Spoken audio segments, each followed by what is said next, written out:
What if I told you a World Cup match was followed by airstrikes, soldiers crossing borders, and a war that killed thousands? It sounds impossible. But in 1969, it really happened. A World Cup match ended. 4 days later, two countries were at war, and thousands of people would pay the price. This is the shocking story of the World Cup qualifier that became known as the Football War. The year was 1969.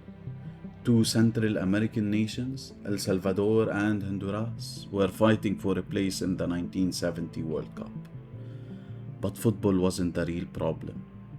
For years, tensions had been building over land immigration and political disputes.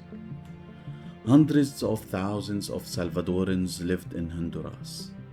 As economic conditions worsened, hostility between the two nations grew. Then came the World Cup qualifiers. The first match was played in Honduras.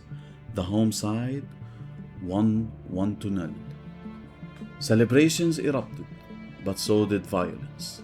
Reports emerged of attacks and intimidation against visiting supporters. A week later, the second match took place in El Salvador. This time, El Salvador won 3-0. The atmosphere was explosive.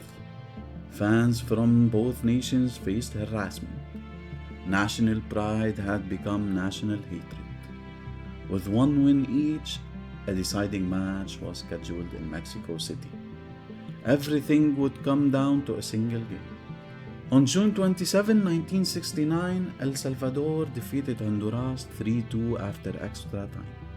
The nation celebrated widely.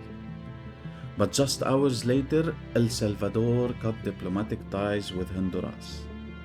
The situation was spiraling out of control. 3 weeks later, Salvadoran forces crossed the border. War had begun. Fighter planes attacked targets, soldiers fought along the frontier.